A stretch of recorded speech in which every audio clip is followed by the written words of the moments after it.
This is Lumír. Lumír is from Red Hat, which is my a favorite company because they are doing Linux stuff, and I'm Linux guy from my childhood.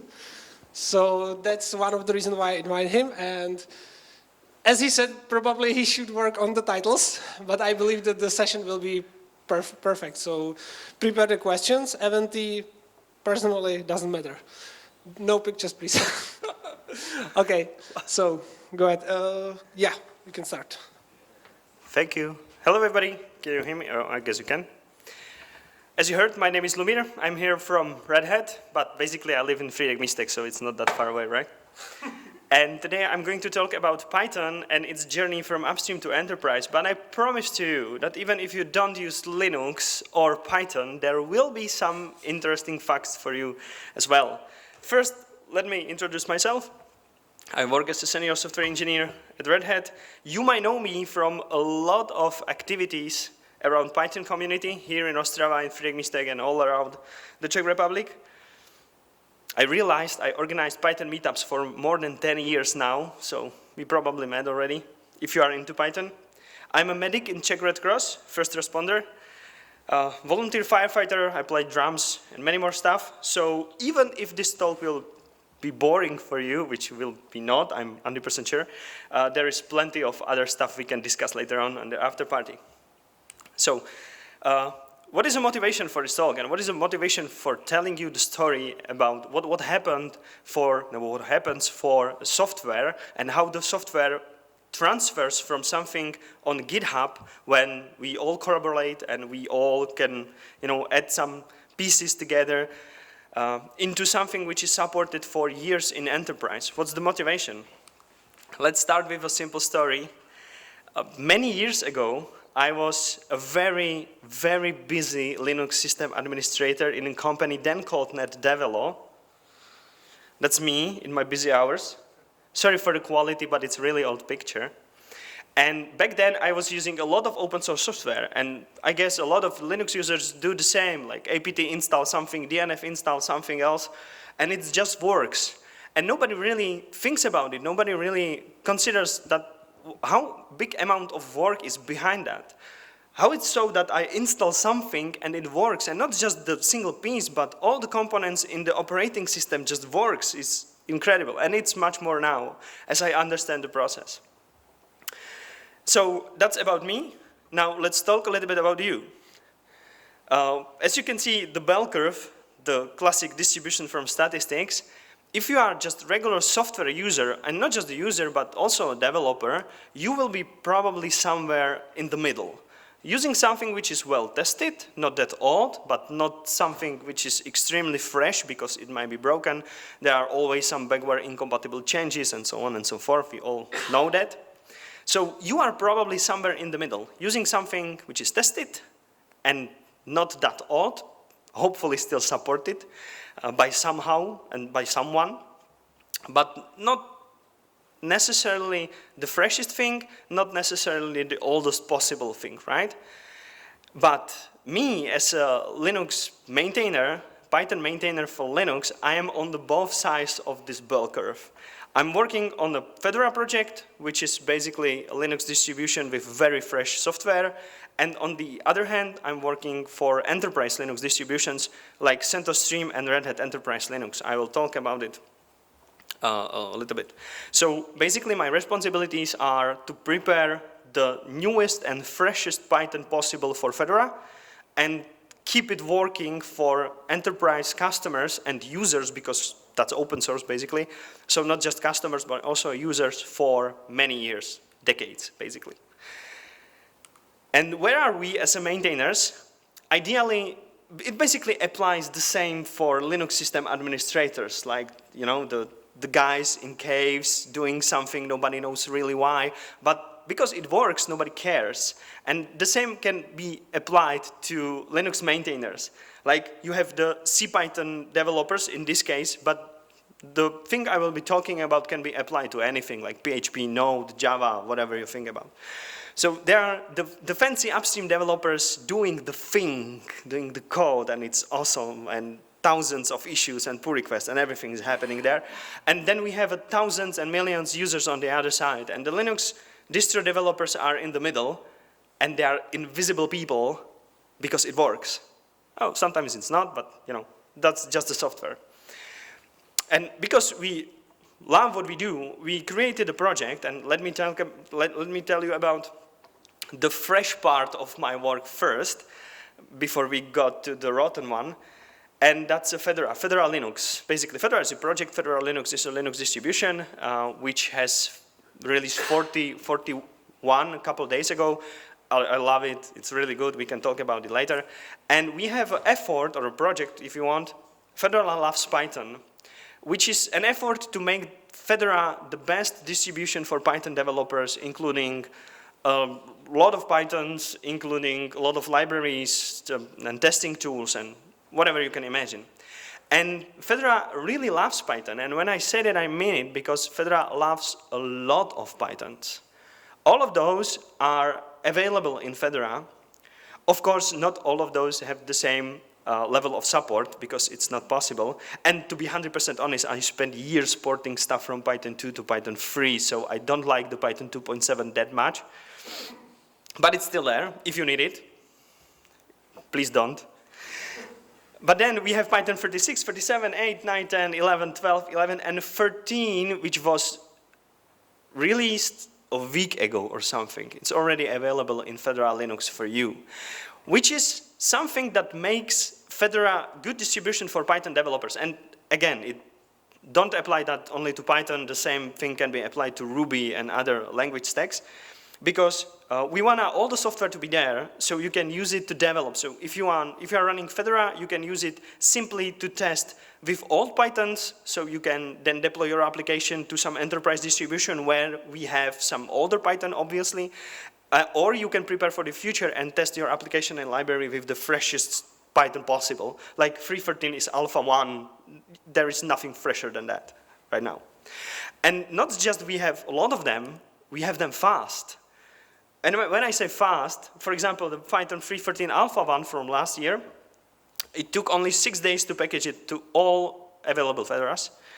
When the first beta was released, it was only 3 days, and after final release, it took us only 1 day to deliver that to Fedora. So if you want to use that for testing Python applications, Fedora is probably the best. Don't be afraid. If you are a Mac user or Windows user or whatever, you can still benefit from that effort. I will tell you about it more later. But first, a question might arise. Why would anybody care about alpha releases of new language? And the reason is simple. If you are into development of software, you know that no breaking features should land into after the first beta release, right? So it's frozen, and it should only get security fixes and bug fixes and so on, but no new features. So when the first alpha of Python get out, it's basically 5 months of development already with a lot of breaking changes and news and removed stuff and so on. So if you are into testing with the latest possible Pythons, it's a good idea to start early to prepare your applications. And not just that, but I'll talk about it a little bit. But you might argue, because you are developers always argue, I'm not a Fedora user, that's fine.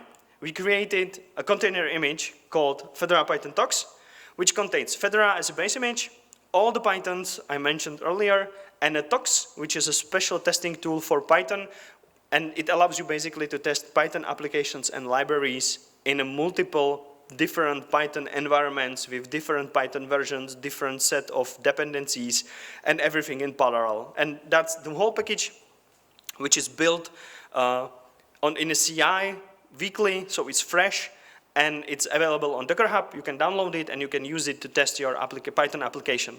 And if you don't want to do it locally, that's also fine. We prepared a GitHub action for that, so you can use the GitHub action, set up your CI, and test with whatever version Python is available in Fedora.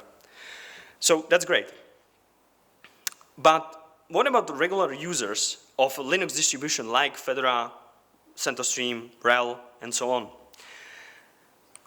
The Python, it's a really important piece of the distribution itself. It's not about just packaging the Python itself, the single language interpreter, let's say, and provide that. Because we love Python, and we are not alone, so people are writing tools in Python, obviously, and those tools are then packaged into Linux distributions. And when I say tools, I mean DNF, the package manager, then, for example, Anaconda, the installer of the Fedora Linux distribution, all of those are written in Python.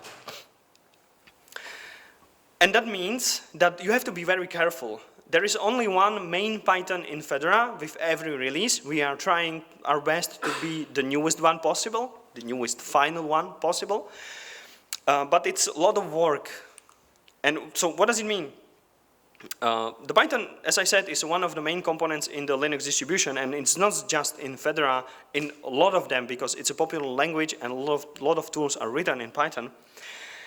It has to be planned in advance. It has to be approved as a change by Fedora Engineering and Steering Committee, which is a little bit of paperwork, not that important. But then there are 4,500 RPM packages that need Python to build.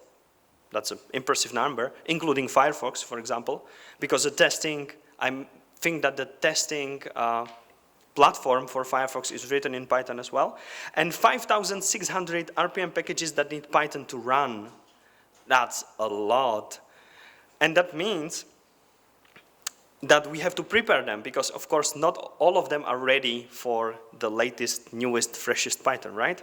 So what does it mean from the work point of view? Prepare new Python for Fedora distribution means 12 months of continuous work. And when I say 12 months, I mean it. Every time we release new Python in Fedora, we package the next one, 3.13 in this example, and we right away start testing all the packages, which might be also only package libraries like the famous one, PyTest, request, whatever. We are right away starting to testing them with the new Python to prepare them. Usually we find a lot of bugs, a lot of incompatibilities and stuff around that, and it's countless issues we file upstream, not just issues, but also pull requests to fix the problems, to switch to more supported things, and so on and so forth. I mean, usually create more than 1,000 bugs for the other maintainers in the distribution saying that, hey, we tested your library, it's not compatible with new Python. If you want to make it compatible, please fix it, you have 12 months. Sometimes it's not enough, of course. A lot of people are doing that as a volunteering job, so obviously. And the Fedora releases are usually 2 to 3 weeks after the Python releases. Fedora release semi-annually in May and October, and Python only in September, October. So it needs a really well planning, I would say. So the answer for the what about regular users is they all benefit from the new Python version because it's usually faster, it's better, more secure, and so on and so forth. So you might think that after the 12 months of work, we can finally rest and sleep, which is not true. I already said that, basically, because we have to start with the next one. But it's not just that, because the code flow is like this. We start with Fedora, we prepare new Python there, release it to all the users around the globe. Then we take that and fork something what is called CentOS Stream, which is basically contribution-driven Linux distribution, which is somewhere middle between Fedora and Red Hat Enterprise Linux. So we fork Fedora, create the CentOS stream, again, give all the content to, it's more enterprise, but we still give all the content to all the users. And then from the CentOS stream, we create Red Hat Enterprise Linux, which is still available for you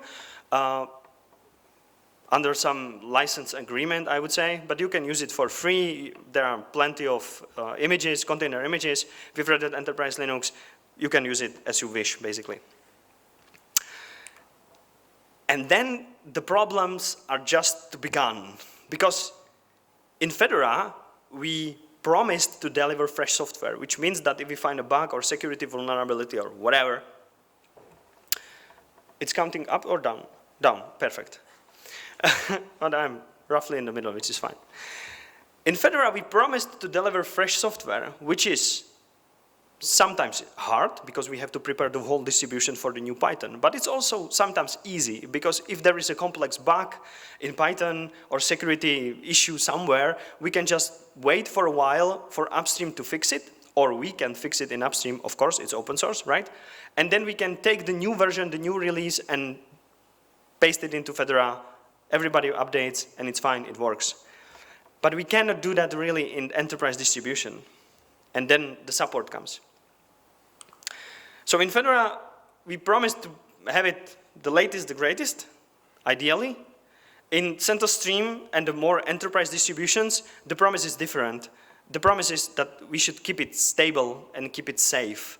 So rebases, in other terms, upgrades of internal components of Linux distribution are usually no-go.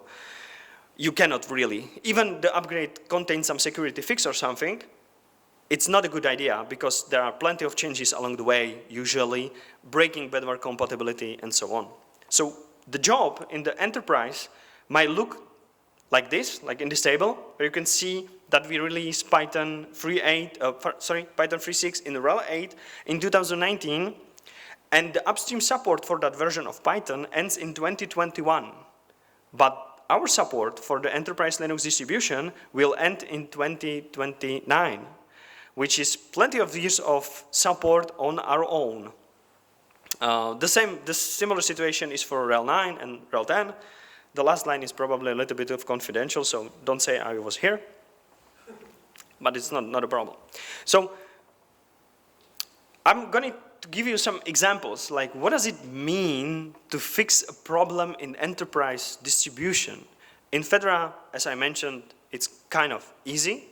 But on the other hand, in enterprise Linux, it's usually not, and you have to balance it a lot. So let's take a look on this CVE. The number is not that important. What is important in that number is the first numeric part, 2021. It's the year when the CVE number was registered. CVE, for you who doesn't know, is a common vulnerabilities and exposures. It's basically a numbering scheme for security problems in software. And the problem here was about the cache poisoning of a proxy and application, because as you can see in URL here, URL address, there are two different delimiters in the last part of the URL address. One is ampersand, one is semicolon, and you can have your proxy and your application configured differently, and it might cause a problem because the proxy and the application should see the URL address as the same thing. If it's configured differently, it won't.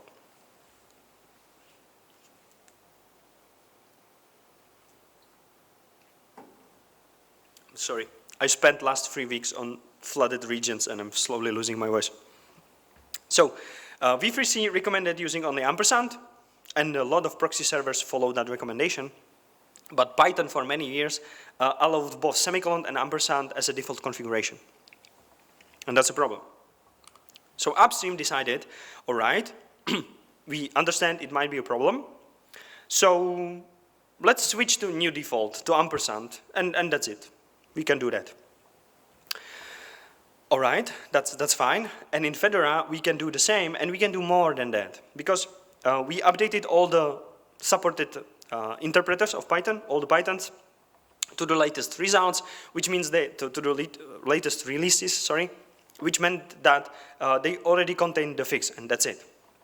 But we also take that fix and backported the same fix to old Python interpreters, which means that if you are using Python downloaded from GitHub and Python as a Fedora package, the Fedora package now is more secure than the one from upstream, if we are talking about the ones that are no longer supported upstream. But the enterprise solution cannot be that simple.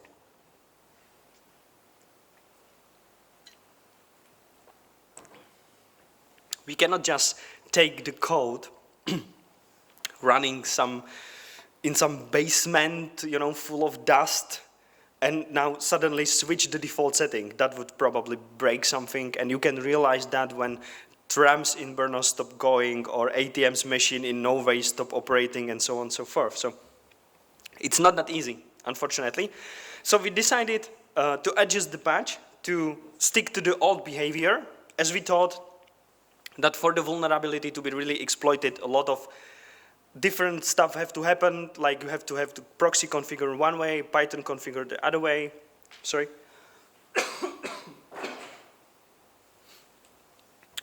But we amended the patch to show a warning about what's happening. So if you at least sometimes check the log of your application and you have some Sentry instance or something, you see in the log that there is a warning that you shouldn't be using the default, really. Please switch to something deliberately. And that's funny part, I didn't know about something like that when I started in Red Hat. Some of our customers are using applications written in the way that they cannot change the code. Like you say, please fix that function. We cannot. We don't know how. We are too afraid that it will be broken. We don't have, and the IT guy already passed away who wrote that 20 years ago. It's simply not possible. So when fixing something for upstream, you have to give them plenty of choices how to do that. And we usually stick to 3 of those. First, update your application, change the code itself. Second one, create the configuration file in etc. Please, at least do that with the configuration settings. And the third one is at least the environment variable, if nothing more.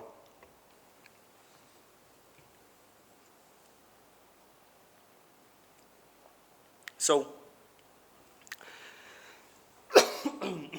as you can see, there are a lot of work. The fix is pretty simple. It's just change the default, the single character, but you have to be really mindful about what you're doing and who is the consumer of the changes you are preparing. And on one side, it's a Fedora, it's fine.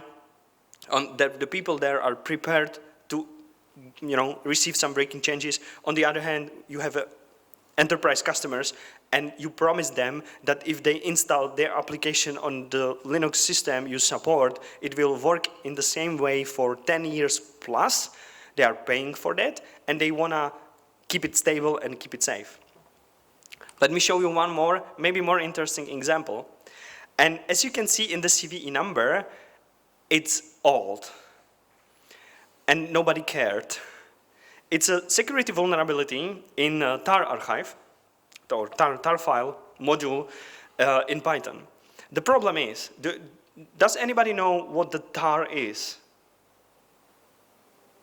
What is, it's a shortcut for? Tape archive. Awesome. Tape archiver. So it's a tool designed to archive your whole system to tapes, the magnetic thingies, So, and that means because it's designed to back up the whole system, it's really powerful. It can back up symlinks, hard links, and all the weird stuff. Which also means that if you unpack the archive like that, it might contain a lot of creepy stuff, and some of them dangerous. And the CVE is about, if you are unpacking the tar archive with a very special content, it can traverse the file system and overwrite some files on your system, like something in etc, and change the configuration or open the system for everybody, stuff like that. So you really shouldn't do that. And that was the upstream solution for that for 17 years. So the upstream solution is, we are going to do nothing, and we stick to that. There is a sentence in the documentation saying, please don't unpack untrusted archives. That's our solution. Maybe they made it red, I think. So that's something we cannot tell to enterprise customers, right? We have to find a solution. So we did. And it wasn't just a solution for us. I mean, we haven't fixed the problem only in our distributions, because that would mean that if you use Python in Fedora, it would behave differently as a Python you download from the web page, which is a bad idea, of course. So our solution contained writing a PEP, which is a shortcut for Python enhancement proposal. It's a document. You probably all know the PEP 8, right? At least some of you. So every big change in Python is driven by Python enhancement proposals. You can read them. Those are really well-written documents and a base for then discussion, and some of them are accepted, of course, some of them are not. That might happen. So we wrote that PEP with my colleague Peter. We wrote that PEP, and those contain 3 different filters, 3 different levels of trust, I would say, for the tar archive module. And one is fully trusted, so I know what's inside, so I fully trust the tar archive I'm unpacking, do whatever it says to be done. On the other side, there is the data, so I expect only data files to be there, nothing different like symlinks, hardlinks, nothing like that, only data. So if you find something dangerous, don't do that, stop and show me the error. And somewhere in the middle is a tar filter called tar, which basically mimics the behavior of the Linux tool tar. So if you use that, it should behave the same as you do in your CLI Linux. Then, of course, there have to be some deprecation period if you are changing something that important as this is. So the deprecation period was in Python 3.12 and 3.13, when the default was the same, but raised a warning. If you use the default with the warning saying, change it, use something different, or it will stop working in next Python. And finally, in Python 3.14, released a couple of days ago, the safest option, the data, is the new default. So we went ahead and implemented the fix for the Python as a whole, not just for us, of course. In Fedora, all interpreters available there, including the out-of-support ones, received the patch with the strictest possible setting at once.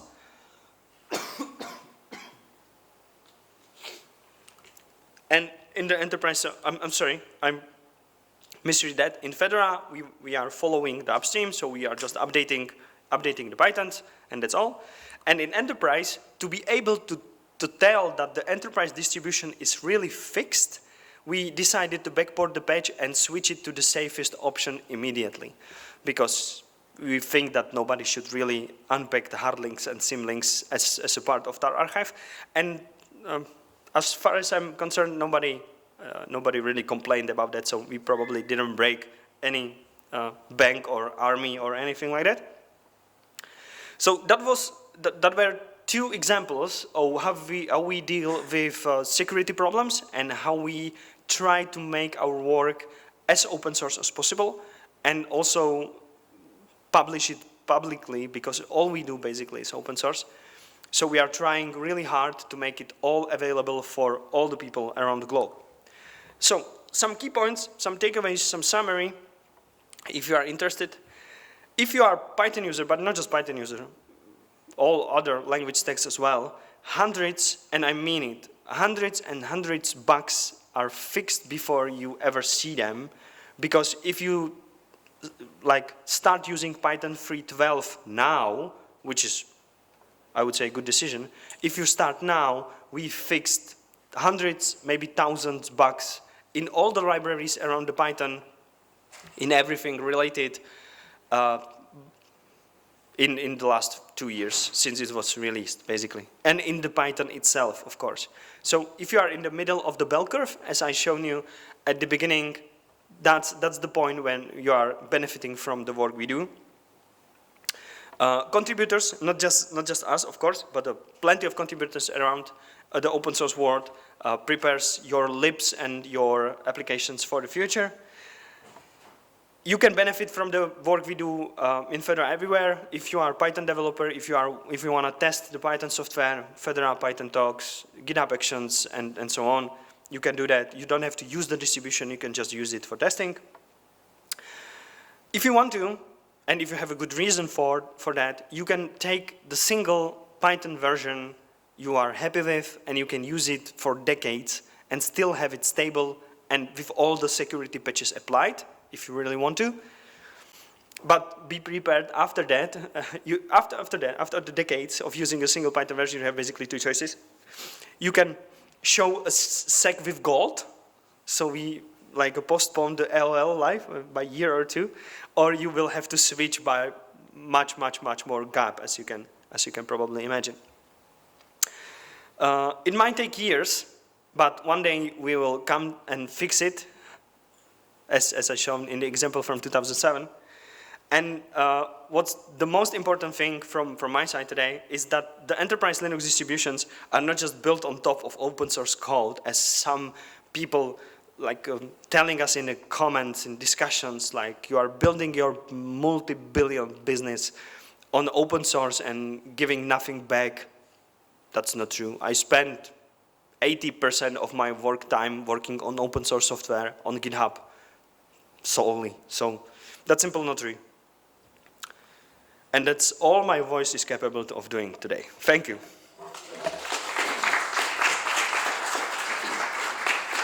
Thank you very much. We have actually one question in Eventee, and the question is if your badge is open source. Is my Badge. It actually is. Wow. Open source and open hardware. I completely forgot when I bought it. I know where I bought it, but I don't know where the company was from. It's completely open source and open hardware. It's from Thailand, I think, and I bought it on EuroPython conference last year. I completely forget I have it, and I tried to clean my backpack today morning, so I find it. That's awesome.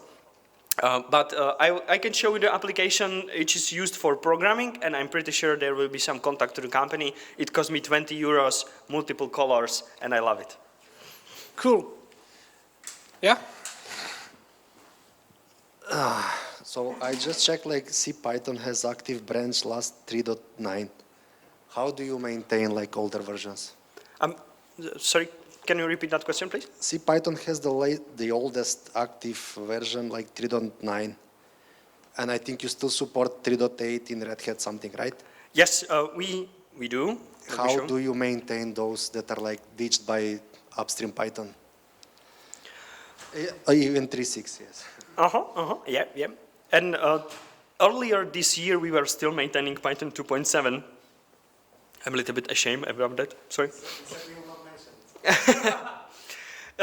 Yeah, the point is that the procedure is usually like if somebody finds a security problem, because if we are talking about the maintenance of old Python, we are mostly talking about fixing security issues. We are not really interested in bugs, because you can always migrate to something newer, but security issues are a real problem, especially for enterprise customers. So if somebody, and it's usually a scanner or a specialized team for that, finds a security issue in a newer Python, there is some probability that it will be in the older one as well, so we have to check it. We have to check all the ones we support. We have a special team for that, our product security. And if we find that, okay, somebody reported a problem in Python 3.12, and we found out that Python 3.6 is vulnerable as well, we have to fix it. We have to either wait a little bit for the patch to be available upstream for the newer Python and backport it, or if nobody is really interested in fixing that issue, we have to fix it for the newer Pythons and for the older ones as well. We obviously cannot publish those fixes upstream on GitHub, because GitHub like upstream Python developers no longer supports the old ones, so nobody will accept our pull request. So the only thing we can do, we have our separate repository for Python. We are publishing the patches there, and we are building the Fedora RPMs from that repository. So that's internal, like, version control that you use, right? No, it's on GitHub. No, nothing internal. It's our fork. Yes. So we publish the patch. We publish the patch there for all the Pythons we support in Fedora. So we publish the patch there, and then we take the source code, including that patch, fixing the problem, and build RPM from that. And by the way, all the GitHub repositories, which are the base for the RPM packages, are also available. It's not on GitHub. There is a different instance of Git for RPM packages, but that's also open source and available. So we basically take the fix from the newer Python, backport it to older one, put it on to GitHub. Basically, it's not really for users. Nobody takes our patches to somewhere else. Maybe our competitors do sometimes, but we place it into GitHub, take it and package it into RPM packages, and sooner or later deliver it to enterprise distribution as well. But that probably also implies that you might be checking competitors to take that fix or whatever city, right? Oh, of course, we can do it. You don't have organized consortium team for fixing all Pythons together, right? You don't, right? No. No. They go on their own. You, of course, like, check what they do, they check what they do. And That's true. To be 100% honest, I don't I think that Fedora Linux has the best Python support of all the distribution out there. And I mean, also the longer list of supported Pythons in that distribution. So it's usually vice versa. We do a fix, and they will take it from us. Red Hat is somehow special, and I don't want to make this about Red Hat, but Red Hat is somehow special. For example, one colleague in my team is paid solely for working on CPython and nothing else. Nothing company related. He works just on CPython as a core developer. You might know it, it's Victor Stinner. And that's his job to do that. So sometimes it's really hard, or we need somebody to review our contribution and merge it into CPython upstream. We can ask Victor. It's our colleague, but not working on company stuff at all.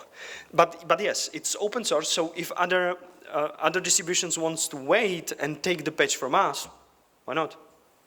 You know, it's not for us.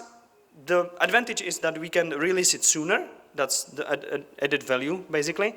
And to be 100% honest with you, sometimes it happens, and it has to be really kind of critical CVE or something with a score 10 and a high urgency, high anything. And in those cases, the fix goes first into Enterprise Linux and then into Fedora and upstream. That's 100% true. But that's 2% of cases per year, I would say. Everything else is moderate and lower, and that goes first to Fedora and then to Enterprise. Okay, any other questions? No, really? Okay, Lumír, thank you very much. It was, I would say, brilliant presentation. Thank you.